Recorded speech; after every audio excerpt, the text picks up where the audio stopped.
வணக்கம் மக்களே, எல்லாரும் எப்படி இருக்கீங்க? நான் உசேன் அகமது. இன்னைக்கு ஒரு ரொம்ப சுவாரஸ்யமான கொஞ்சம் புதுசாக ஒரு விஷயத்தை பற்றி பேச வந்திருக்கேன். சமீப காலமாக இஸ்ரேலில் சிவப்பு மாடுகள் பற்றி நிறைய பேசுகிறத கேள்விப்பட்டிருப்பீங்க. ஏன் இந்த மாடுகள் இவ்வளவு முக்கியத்துவம் பெற்றது?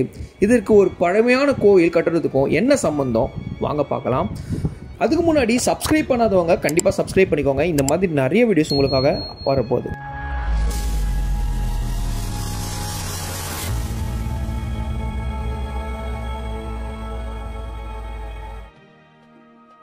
இப்போதைக்கு இஸ்ரேலில் சில சிவப்பு மாடுகள் ரொம்பவே கவனத்தை ஈர்த்திருக்கு. இந்த மாடுகள் டெக்சாஸில் இருக்கிற ஒரு பண்ணையில இருந்து 2022 செப்டம்பரில் டெல் அவின் இஸ்ரேலுக்கு கொண்டு வரப்பட்டிருக்கு.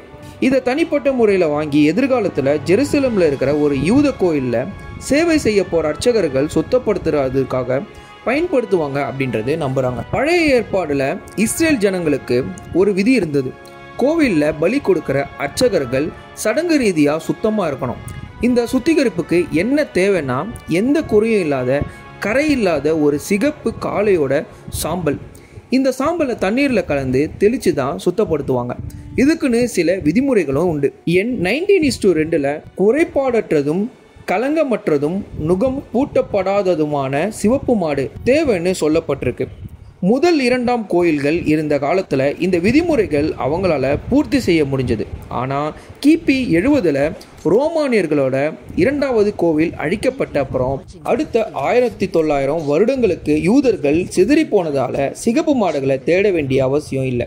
ஆனால் 1948 இஸ்ரேல் நாடு மறுபடியும் உருவாச்சு. ஆர்த்தடாக்ஸ் யூதர்கள் ஜெருசலம்ல இருக்கிற கோவிலை மறுபடியும் கட்டணும்னு ஆசைப்படுறாங்க. இப்போதைக்கு அது சாத்தியம் இல்லை. ஏன்னா கோவில் அமைஞ்சிருக்க இடம் முஸ்லிம்கள் நிர்வகிச்சுட்டே இருக்காங்க. அங்க மசூதிகளும் டாம் ஆஃப் த ராக் போன்ற புனித இஸ்லாமிய கட்டிடங்களும் இருக்கு. அப்படி இருந்தும் கோவில் கட்டுறதுக்காகவே சில ஆர்த்தடாக்ஸ் யூத குழுக்கள் தங்களை அர்ப்பணிச்சிருக்காங்க. இதுல ரொம்பவே பிரபலமான த டெம்பிள் இன்ஸ்டியூட். இவங்க ஏற்கனவே அடுத்த கோயிலில் பயன்படுத்த வேண்டிய பொருட்கள், அலங்கார பொருட்கள் எல்லாத்தையும் உருவாக்கிட்டாங்க. ஒரு புதிய தலைமுறை அர்ச்சகர்கள் அவர்களுடைய புனித கடமைகளை செய்யறதுக்கு பயிற்சி எடுத்துட்டு இருக்காங்க. அவர்களுக்கான சிறப்பு உடைகளும் தயாரிக்கப்பட்டிருக்கு. இந்த புதிய கோயிலுக்கான கட்டிட வரைபடங்களும் ரெடி ஆகிட்டு இருக்கு. எல்லா நடைமுறை விஷயங்களும் கிட்டத்தட்ட தயாராகி வந்துட்டு இருக்கு. ஆனால் கோவில் அமைக்கிற இடம் முஸ்லீம் நிர்வாகத்தில் இருக்கிறதுனால இது வரைக்கும் எதுவுமே பண்ண முடியல அவங்களால. கிபி 70 கோயில் அழிக்கப்பட்ட காலத்திலிருந்தே இந்த சடங்கு சுத்திகரிப்பு செய்யப்பட்டதுக்கு தேவையான சிறந்த கலவை இல்லை.